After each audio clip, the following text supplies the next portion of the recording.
ಇನ್ನು ಮಂಡ್ಯದಲ್ಲಿ ನಿಲ್ಲುವಂಥವ್ರು ಯಾರು? ಅಪ್ಪ ನಿಲ್ತಾರಾ, ಮಗ ನಿಲ್ತಾರಾ? ಈ ಪ್ರಶ್ನೆ ಇದೆ. ಕುಮಾರಸ್ವಾಮಿ ನಿಲ್ತಾರಾ ಅಥವಾ ಕುಮಾರಸ್ವಾಮಿಯವರ ಪುತ್ರ ನಿಖಿಲ್ ಕುಮಾರಸ್ವಾಮಿ ನಿಲ್ತಾರಾ?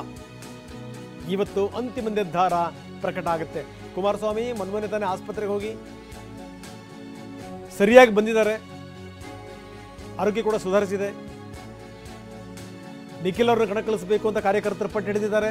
ಇಲ್ಲ, ಈ ಕ್ಷೇತ್ರವನ್ನು ಕಡೆಗಣಿಸಂಗಿಲ್ಲ, ಹೀಗಾಗಿ ನೀವೇ ನಿಲ್ಲಬೇಕು ಅಂತ ಹೇಳಿ ಹೈಕಮಾಂಡ್ ಕೂಡ ಹೇಳಿದೆ. ಬಿಜೆಪಿ ಹೈಕಮಾಂಡ್ ಕುಮಾರಸ್ವಾಮಿ ಯಾವ ಹೆಜ್ಜೆ ಇಡ್ತಾರೆ ನೋಡಬೇಕು. ಬಹುತೇಕ ಕುಮಾರಸ್ವಾಮಿಯವರ ಹೆಸರನ್ನೇ ಫೈನಲ್ ಆಗುತ್ತೆ. ಇನ್ನು ಸುಮಲತಾ ಅವರ ನಡೆ ಏನು ಅನ್ನುವಂಥದ್ದು ಕೂಡ ಇಲ್ಲಿ ದೊಡ್ಡ ಪ್ರಶ್ನೆ.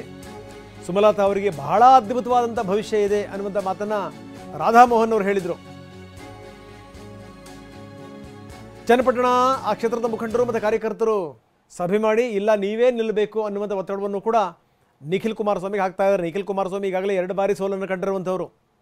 ಸುಮಲತಾ ಅವರ ಎದುರುಗಡೆನೇ ನಿಖಿಲ್ ಕುಮಾರಸ್ವಾಮಿ ಸಂಸತ್ ಚುನಾವಣೆಯಲ್ಲಿ ಕಳೆದ ಚುನಾವಣೆಯಲ್ಲಿ ಸೋಲನ್ನು ಕಂಡಿದ್ದರು. ಅದಾದಮೇಲೆ ಅವರ ತಾಯಿ ಗೆದ್ದಂಥ ಕ್ಷೇತ್ರ ರಾಮನಗರದಿಂದ ಕಣಕ್ಕಿಳಿದಿದ್ರು, ಅಲ್ಲೂ ಕೂಡ ನಿಖಿಲ್ ಕುಮಾರಸ್ವಾಮಿ ಸೋತರು.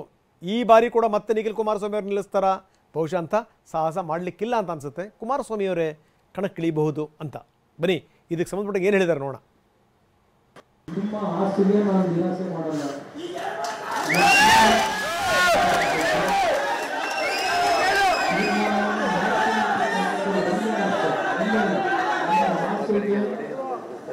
ನಾವು ಯಾವುದೇ ಕಾರಣಕ್ಕೂ ನಿರಾಸೆ ಮಾಡಲ್ಲ. ಯಾಕಂದ್ರೆ ಅಲ್ಲಿ ರಾಮನಗರ ಜಿಲ್ಲೆ ನಮ್ಮ ಚನ್ನಪಟ್ಟಣದವರೆಗೂ ಉತ್ತರ ಕೊಡಬೇಕಾಗ್ತದೆ, ಇಲ್ಲಿ ಮಂಡ್ಯ ಜಿಲ್ಲೆ ಜನತೆಗೂ ನಾವು ಉತ್ತರ ಕೊಡಬೇಕಾಗ್ತದೆ. ಹಾಗಾಗಿ 1 ದಿನಗಳ ಕಾಲ ಸಮಯ ಕೇಳಿದ್ದಾರೆ ತಂದೆಯವರು. ಎಲ್ಲ ನಮ್ಮ ಪಕ್ಷದ ಮುಖಂಡರು, ಚನ್ನಪಟ್ಟಣದ ಮುಖಂಡರು ಬರ್ತಾ ಇದ್ದಾರೆ. ಅವ್ರ ಜೊತೆ ಕೂತ್ ಚರ್ಚೆ ಮಾಡಿ ಯಾರಿಗೂ ನಿರಾಸೆ ಉಂಟು ಮಾಡದೇ ಇರತಕ್ಕಂತ ಒಂದು ಹಿನ್ನೆಲೆಯಲ್ಲಿ ನಾವು ಒಂದು ತೀರ್ಮಾನ ಕೈಗೊಳ್ಳುತ್ತೇವೆ.